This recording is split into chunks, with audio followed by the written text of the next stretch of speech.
What's up everybody, Just Brewing here. Welcome back to the home brewery for another grain to glass video. For this brew day, I'm brewing a Fruity Pebbles Pale Ale. Now, a lot of people may, go up in arms about that. I think cereal does have a place in beer, and I think beer has a place for breakfast. So why not find ways, like fun ways to mix the two?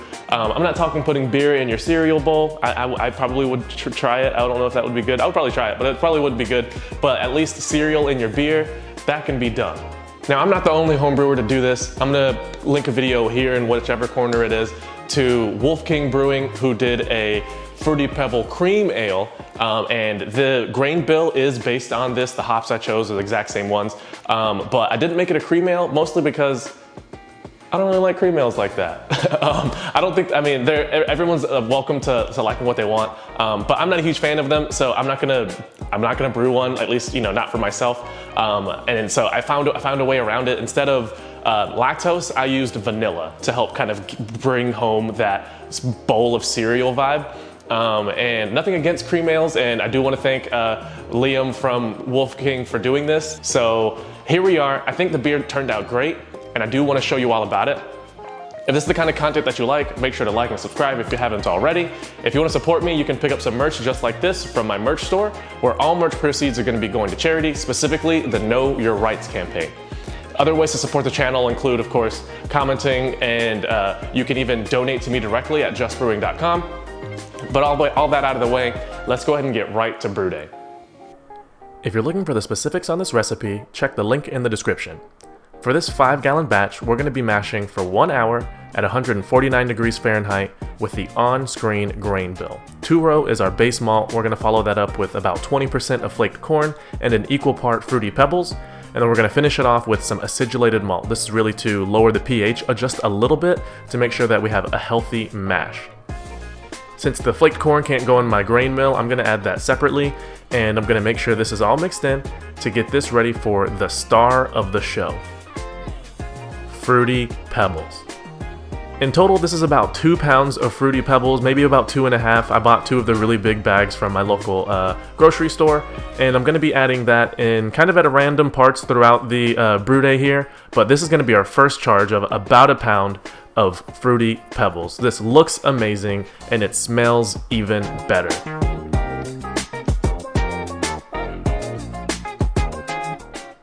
This close-up is very reminiscent of those Fruity Pebble bars you used to get in elementary school, or at least I got, and I thought that was really cool, so I had to share that.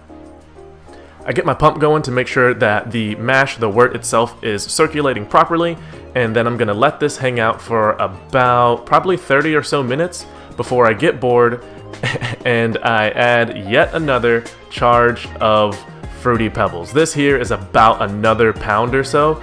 I'm gonna go ahead and add this in. We're really only about 20 or so minutes into the mash, no more than 30, and I just couldn't help myself. No other reason than I just could not help myself. I had to get a little bit more in there because I really want this to clearly be a Fruity Pebbles Pale Ale.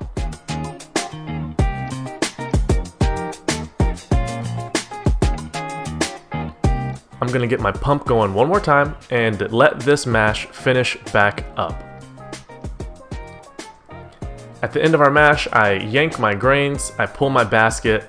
I'm going to squeeze my bag. I'm not going to get any footage of this, but after all of that, I get my system up to a boil, and we're going to add 1 charge, 1 ounce of Cascade hops at the top of our boil. This is going to be in there for 60 minutes. It's our only hop addition, and I think this is really just enough hop character to preserve the beer a little bit and give it just a little bit of fruitiness behind the cereal. Here I'm going to get my chiller in, and I'm going to go ahead and start a whirlpool so I can, as you guessed it, add some more Fruity Pebbles. This here is about 8 or 10 or so ounces, and I say that because there's really only about 4 or so left over that I'm going to use for a dry hop. I add this in, I make sure everything gets nice and coated for my whirlpool, and I'm just going to let this sit for about 20 or so minutes while this circulates.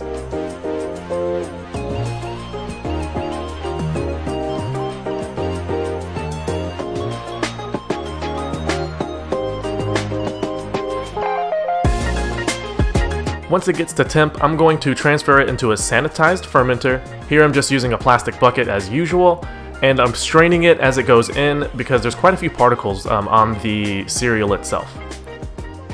I'm gonna use US-05 to ferment this down. I'm gonna sprinkle that right on top, no need to rehydrate this stuff.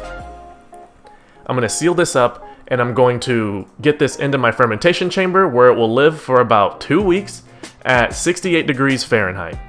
As fermentation kicks off, this is maybe about a day or two later. As you can tell, it's quite active still. I'm going to take the rest of my Fruity Pebbles, and I'm just gonna get this into a muslin bag. Don't forget to sanitize. I definitely forgot. As you can tell, this bag is bone dry.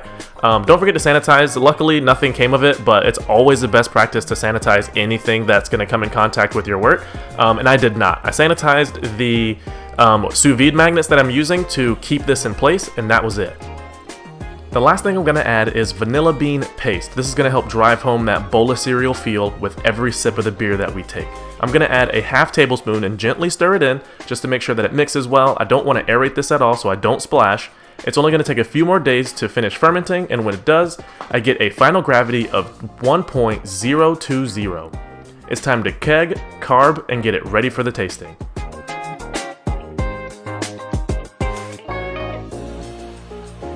Here it is in a glass, Fruity Pebbles Pale Ale.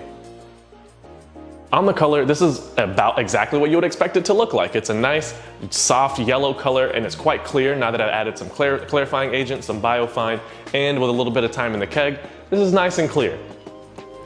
On the nose, it does smell like Fruity Pebbles, and on the taste, it even tastes like Fruity Pebbles. We did it, ladies and gentlemen. This beer with, 2 pounds of Fruity Pebbles in it is exactly a Fruity Pebbles Pale Ale. I mean, it checks all the boxes that you would expect, and the vanilla does come through.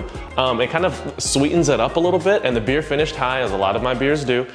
So it didn't ferment out all the sugars that I was hoping it would. So it's quite sweet when you are taking your sip. And I think if anything, that kind of plays into the bowl of cereal because it's sweet and soft and it works out really well. Using the vanilla paste over vanilla beans, I mean, personally, I can't tell that it's paste, and it's a natural flavoring, so I wouldn't expect it to taste fake at all. I mean, it's natural, and it worked out really well. I mean, this is gonna be, it's pretty shelf stable, so I don't have to worry about it going bad necessarily, and as a jar, it was much, much cheaper than the vanilla bean, equivalent. I do plan on using it again, so I think it was a worthwhile investment, but do consider other alternatives if you're gonna brew this beer. One last thing about brewing this beer, if you decide to do it, and if you dry hop with the cereal, make sure to clarify, find a way to either cold crash or use gelatin, or in my case, biofine. You'll want to clarify this beer because there may be some things floating around. I mean, if you have a bowl of Fruity Pebbles and you eat all of the cereal, there's still going to be like little specks and stuff floating around, and that's exactly what was in the wort when I pitched my yeast. And even when it was beer, when the sugar was fermented, and I transferred it, I noticed, some of these little specks getting into the keg.